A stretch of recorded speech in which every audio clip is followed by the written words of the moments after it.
कि आप लोगों ने बताया सर्च इंजन है, या इस तरीके से हम चीज़ों को कर सकते हैं मैनेज। अब इसमें ये तो हमारी समझ में आ गया कि जस्ट क्या है, जैसे गूगल है या वो है क्रोम है, ऐसे ही क्या है सर्च इंजन है। अगर हम इंडिया की बात करें तो इंडिया में जस्ट डायल पहली नंबर 1 कंपनी आती है जो नंबर 1 पर आती है सर्च इंजन के मामले में, ठीक है ना। तो सर्च इंजन जो जस्ट डायल कंपनी है वो सर्च इंजन में नंबर 1 पर आती है इंडिया के अंदर। वर्ल्ड में नंबर 1 पर कौन है सर्च इंजन में, बता पाएगा आप में से कोई? गूगल, बिल्कुल राइट। नंबर 1 पर गूगल है वर्ल्ड में, अगर हम पूरी दुनिया की बात करें। और इंडिया में नंबर 1 पर कौन है? Just dial. यानी कि जिस कंपनी से आप लोग जुड़ने के लिए जा रहे हो वो अपने आप में ब्रांडेड कंपनी है, ब्रांड है, इससे ज्यादा कुछ बताने की जरूरत तो नहीं। गूगल अपने आप में एक ब्रांड है, ऐसे ही जस्ट डायल अपने आप में एक ब्रांड है। दूसरी चीज, इसका ऐड खुद अमिताभ बच्चन जी करते हैं। सभी लोग हैं जो अमिताभ बच्चन जी को जानते होंगे, आप में से कोई ऐसा है जो नहीं जानता? इतना बड़ा सेलिब्रिटी जिस कंपनी का ऐड कर रहा है तो उसमें हमें सोचने समझने की जरूरत नहीं है कि कंपनी हमारी सैलरी नहीं देगी क्या, कंपनी हमारी तनख्वाह रोक लेगी क्या, ऐसा कुछ होगा? तो ये हम तो कल्पना ही नहीं कर सकते इस चीज की, है ना। कंपनी अपना नाम प्राप्त कर ही नहीं सकती, ठीक है ना। अब हम बात करते हैं इसमें हमारा क्या काम रहेगा। बेसिकली क्या होता है, इसमें हमें कंपनी को लिस्टिंग कराना होता है। फॉर एग्जांपल किसी का ट्रांसपोर्ट का बिजनेस है, ऐसे मान लेते हैं। अब इस ट्रांसपोर्ट के बिजनेस को जस्ट डायल कंपनी को कैसे पता चलेगा कि आपका इसमें ट्रांसपोर्ट का बिजनेस है? जस्ट डायल कंपनी की बात चल रही थी, आपकी बात नहीं चल रही, ठीक है। आप ट्रांसपोर्टर के पास जाओगे, अपना प्लान बताओगे कि सर ऐसे ऐसे हमारी ये जस्ट डायल कंपनी है, इसमें यदि आप अपना पैकेज लेते हैं तो ये फैसिलिटियां आपको मिलेंगी। अब इससे इसका क्या बेनिफिट होगा ट्रांसपोर्टर का? इसका बेनिफिट ये होगा कि ये पूरा जहां भी जिस लोकेशन पर ये अपनी कंपनी को लिस्टिंग कराना चाहेगा जस्ट डायल के अंदर, चाहे वो सिटी हो, चाहे वो स्टेट हो, चाहे वो इंडिया हो, हर किसी का अपना अलग अलग पैकेज होता है, ठीक है। अगर वो सिटी में लिस्टेड कराना चाहेगा तो इसका एक अलग उसको पैकेज लेना होगा, अगर वो स्टेट में कराना चाहेगा तो उसका एक अलग पैकेज होगा, और अगर वो इंडिया में चाहेगा तो उसका एक अलग पैकेज होगा, राइट। अब हर किसी की अप्रोच इतनी नहीं होती कि भाई मैं अकेला व्यक्ति पूरे इंडिया के अंदर कवर अप कर सकूं। टैक्सी का फॉर एग्जांपल हमने बिजनेस स्टार्ट किया न्यू, क्या पॉसिबल है कि एकदम से मैं पूरा इंडिया कवर कर लूंगा? तो हम स्टार्ट कहां से करेंगे? सिटी से स्टार्ट करेंगे, राइट ना। तो हमने उसको क्या करना है, पहले उसकी रिक्वायरमेंट को समझना है, देन उसको सिटी वाला जो भी आपका प्लान है, ईयरली प्लान है, मंथली प्लान है, जो भी अपना प्लान है वो उसको समझाना है, अपने बारे में बताना है, यानी कि उसके बेनिफिट क्या हैं। किसी भी प्रोडक्ट को सेल करने के लिए 2-3 बातों को हमें विशेष ध्यान रखना पड़ता है। प्रोडक्ट से ज्यादा सामने वाले का प्रॉफिट क्या है ये आपको बताना है, राइट ना। और प्रॉफिट है भी, अब उसका क्या बेनिफिट हुआ उसको ढूंढने की जरूरत नहीं है कस्टमर। किसी को भी कैब की रिक्वायरमेंट हुई, उसने गूगल पे डाला, गूगल ने जस्ट डायल पर फॉरवर्ड किया, जस्ट डायल पे जाकर के उसका इसका नंबर ट्रांसपोर्टर के पास डायरेक्ट उसके कस्टमर का नंबर आ गया। अब इसने क्या करा, इसको उठा के इसको कॉल कर लिया। बहुत मिनिमम पैकेज में यदि इसका बिजनेस ग्रो हो रहा है तो क्या ये इसको करेगा कि नहीं करेगा? लिस्टेड कराएगा कि नहीं कराएगा? कराना ही पड़ेगा यदि अपना उसको बिजनेस में ग्रो करना है। तो डिजिटल इंडिया हो रहा है धीरे धीरे, आप लोग सब समझ रहे होंगे, डिजिटल हो रहा है, सब कुछ डिजिटल होता चला जा रहा है। आने वाले समय में अखबार बंद होने वाले हैं, न्यूज़पेपर खत्म होने वाला है, बहुत सारी जॉब्स ऐसी हैं जो जाने वाली हैं, सब कुछ डिजिटल, जितनी भी चीजें डिजिटल हैं आने वाले समय में बस वही टिकी रहेंगी। बाकी जितना भी पेपर वर्क और ये सारी चीजें ये सब खत्म होने वाली है। इंसानों की जगह मशीनें काम करेंगी इंसानों का, तो सब कुछ डिजिटल हो रहा है, यानी कि आप एक डिजिटल कंपनी से ही जुड़ने के लिए जा रहे हैं, राइट ना। तो इसमें हमें सोचने समझने की जरूरत नहीं। अब हम इसमें बात करते हैं अपनी प्रोफाइल की। इसमें जो आपकी प्रोफाइल है वो है सेल्स एग्जीक्यूटिव की, ठीक है। यहाँ पे सैलरी पैकेज आपका रहेगा, मोटी मोटी बात समझिएगा, अभी थोड़ा सा समय कम है, सर आ गए आपका इंटरव्यू स्टार्ट करवाना है। 20 से लेकर के 25,000 मंथली आपका सैलरी पैकेज रहेगा। अब अगर इतना सैलरी पैकेज रहेगा कि मुरादाबाद शहर के अंदर कोई ऐसी कंपनी है जो आपको आपके जानने वालों को इतना सैलरी पैकेज अभी हमें प्रोवाइड कोई करा सके? नहीं हो रहा। लोकल मार्केट की अगर हम बात करें 5,000, 7,000, 8,000, 10,000 से ज्यादा सैलरी पैकेज नहीं, गलत तो नहीं कह रहा मैं। लेकिन अगर उतने ही टाइम में आपको सैलरी पैकेज ज्यादा मिल रहा है तो इसका मतलब क्या है? इसका मतलब सिंपल सा है कि यह है कि आपको मेहनत भी उसके अकॉर्डिंग करनी पड़ेगी, दैट्स इट। पैसा कमाना बहुत आसान नहीं होता, वरना हर व्यक्ति कमा ले, राइट ना। तो प्रॉब्लम को हमें फेस करना है, डरना नहीं है, भागना नहीं है। मेहनत तो आपने करनी पड़ेगी, पैसा आपको कमाना है। दिमाग भी आपको चलाना पड़ेगा। स्टार्टिंग में प्रॉब्लम हमें क्यों होती है, उसका रीजन क्या है? जब यदि हमारा प्लेटफॉर्म चेंज हो रहा हो, हमारा अगर प्लेटफॉर्म चेंज हो रहा है तो हमें प्रॉब्लम होगी। आप में से कितने लोग ऐसे हैं जो बिल्कुल फ्रेशर हैं? सभी ऑलमोस्ट फ्रेशर हैं। अगर आप कहीं 5,000 की नौकरी करने चले जाओगे तो आपको प्रॉब्लम होगी। उसका रीजन क्या है? प्रोफेशनल टेंशन अभी जिंदगी में है जीरो, बिल्कुल जीरो। और जीरो क्यों है? सुबह कितने बजे उठना है कोई टेंशन ही नहीं है, अपनी जिंदगी अपने हिसाब से हम जी रहे हैं। जब मन करता है खा लेते हैं, जब मन करता है सो जाते हैं, जब मन करता है घर का कोई काम कर लेते हैं, मन नहीं करता नहीं करते। किसी को कोई बॉस का प्रेशर नहीं, किसी का कोई टारगेट अचीव नहीं करना, कोई जीवन का लक्ष्य नहीं है, कोई टारगेट है किसी का कुछ, ये सब नहीं है। इसलिए हम टेंशन तो फ्री हैं, लेकिन हमारे पास मनी कितनी है, इनकम कितनी है? Zero, right? अगर हमारी इनकम जीरो है, टेंशन जीरो है, और अगर टेंशन जीरो है तो इनकम जीरो है। अब अगर आपको अपनी इनकम बढ़ानी है तो टेंशन कौन झेलेगा भाई? इसलिए आप ही झेलेंगे ना। किसी को सक्सेसफुल देखना बहुत अच्छा लगता है, लेकिन सक्सेसफुल बनने के लिए उसके पीछे जो उसका संघर्ष होता है, उसकी जो स्ट्रगल होती है, उसकी जो मेहनत होती है, वो हमें नहीं दिखाई देती। सिर्फ फ्रंट पर बंदा खड़ा हुआ दिखाई देता कि हाँ यार वो सक्सेसफुल व्यक्ति है, उसके पीछे की जो उसने मेहनत करी होगी वो हमें नहीं दिखाई देती। उसका रीजन सबसे बड़ा यही है कि अगर हम मेहनत कर सकते हैं, हम भी आगे बढ़ सकते हैं, हम भी जीवन में बहुत कुछ कर सकते हैं, है ना? तो इस पॉइंट को हमें समझना है। मेहनत से नहीं डरना है, टारगेट से नहीं डरना है, टास्क से नहीं डरना है। स्ट्रगल करना ही पड़ेगा, मेहनत करनी ही पड़ेगी अगर जीवन में कामयाब होना चाहते हो तो।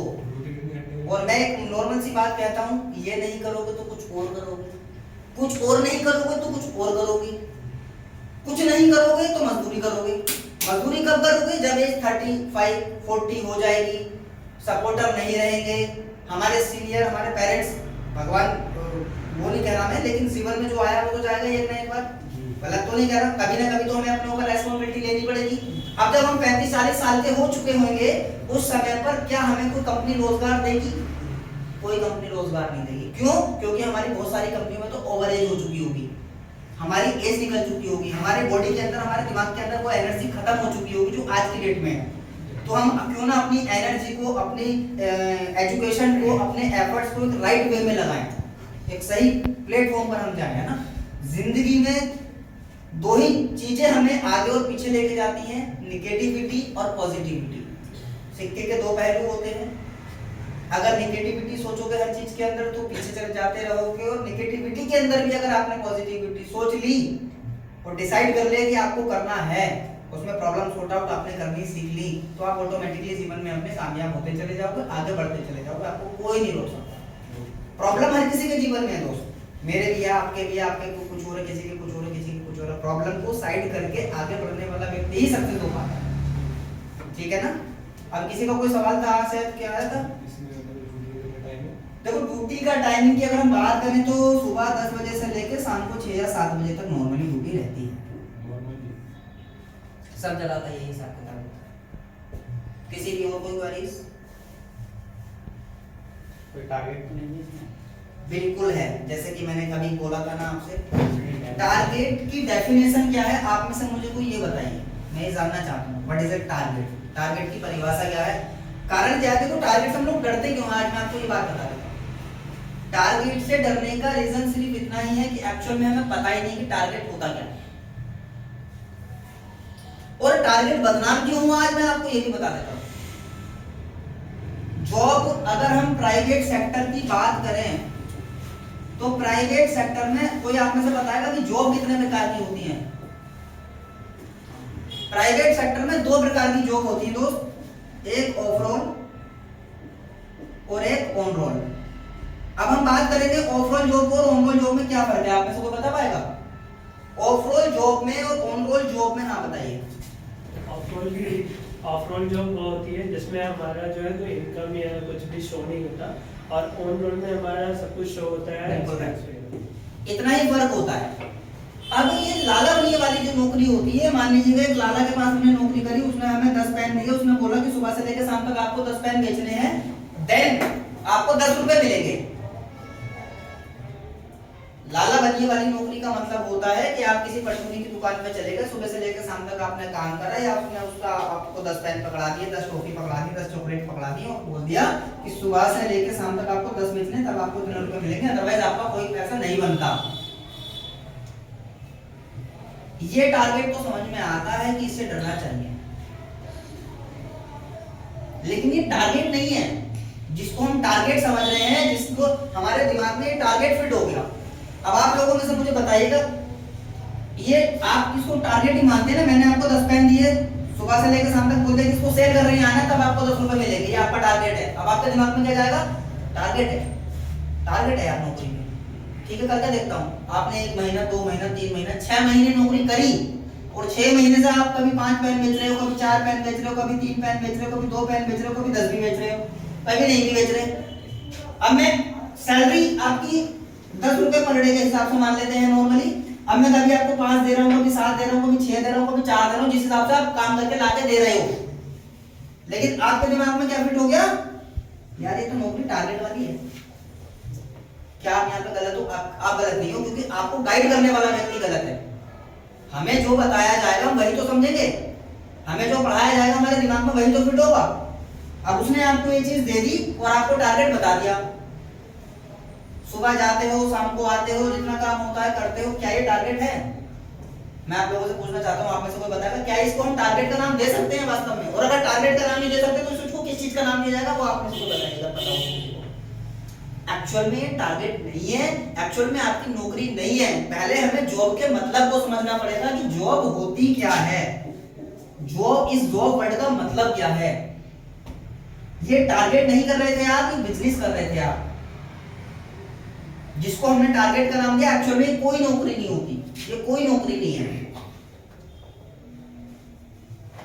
ये बिजनेस ही हुआ ना एक तरीके का। जितना आप कर रहे हो उतना अगर आपको मिल रहा है तो ये बिजनेस ही हुआ। जॉब के मतलब को समझना पड़ेगा, जॉब के मतलब को समझना पड़ेगा, और सैलरी के मतलब को समझना पड़ेगा। जॉब का मतलब ये होता है कि जो भी आप अपना टाइम दे रहे हो कंपनी को, उसके बदले में आपको मनी मिल रही है, आपको पैसा मिल रहा है, आपको सैलरी मिल रही है, दैट्स इट।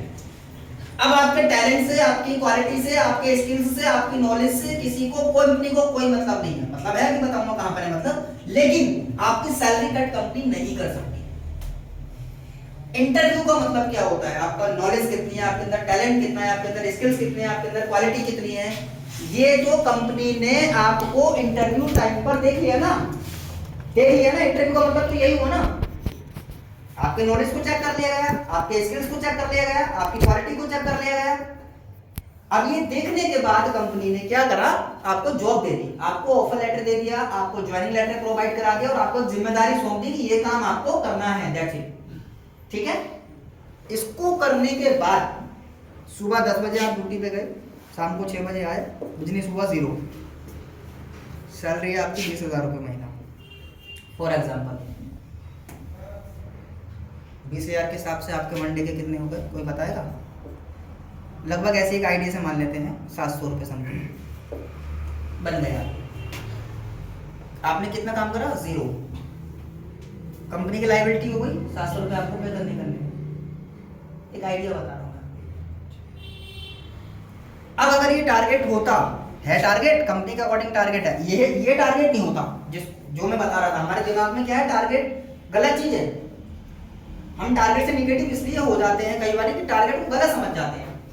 एक्चुअल में टारगेट पूरी चीज नहीं होती है दोस्त, हम उस चीज को टारगेट समझ रहे हैं जो भी नहीं है। प्रॉब्लम है जहां पर हम उस चीज को टारगेट समझ रहे हैं। ठीक है ना? इस चीज को हम समझ रहे हैं, तो हमें पहले एग्जैक्ट बात को जानना बहुत जरूरी है। वो कहते हैं कि आधा अधूरा ज्ञान नुकसानदायक होता है, तो आधी अधूरी नॉलेज हमें नहीं रखनी है, राइट ना?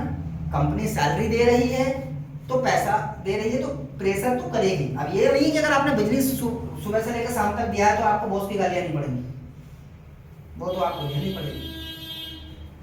गालियां इन द सेंस वैसा नहीं कह रहा हूँ, काम क्यों नहीं हुआ, सुबह से क्या कर रहा था, कहाँ बैठ रहा था, कहाँ गया था, बिजनेस चाहिए आज नहीं कल तो चाहिए, वरना नौकरी से निकाल दूंगा, ये कर दूंगा, वो कर दूंगा। अगर वो आपके साथ ऐसा बिहेवियर नहीं करेंगे ना तो हम काम ही नहीं करेंगे यार।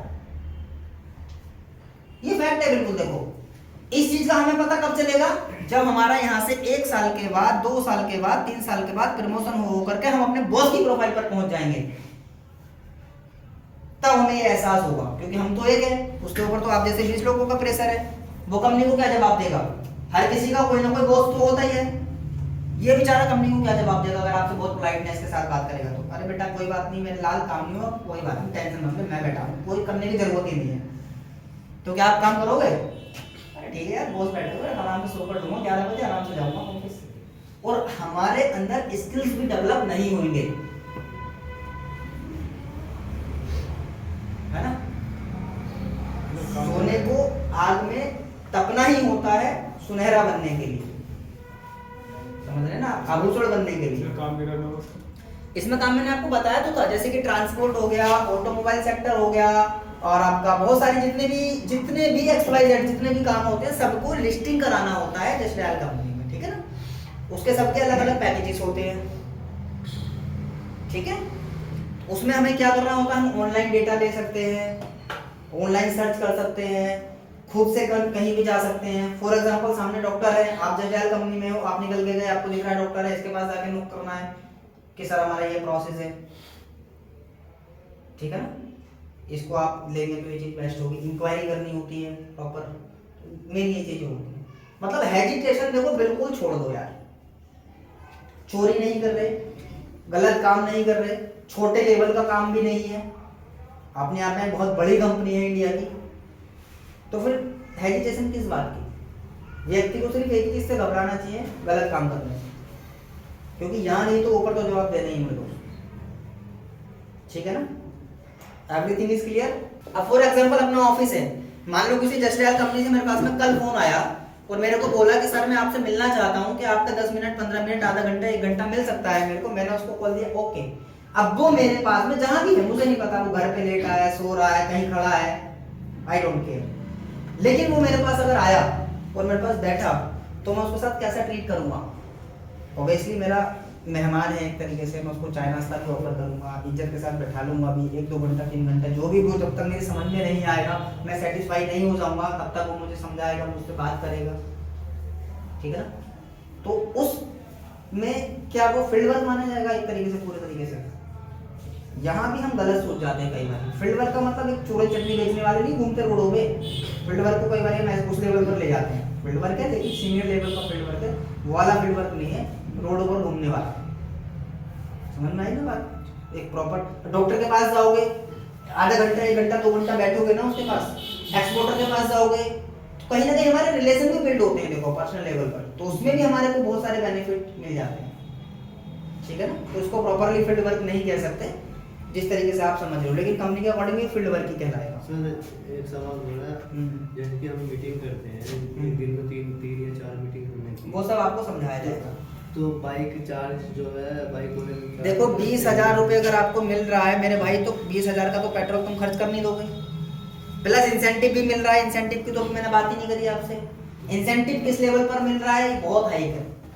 अगर मैंने आपको बोला है कि 20 सैलरी है, 20 से लेकर के 25 है, तो हम बीच का एवरेज उठा लेते हैं, 23,000 आपकी सैलरी रहेगी मान लेते हैं। 23,000 में से अगर आपका 3,000 का भी पेट्रोल खर्च हो जाता है तो कोई बुराई, 20 तो मिल रहा है आपको, 20 तो मिल रहा है ना। इस चीज को आपको समझना है, ठीक है।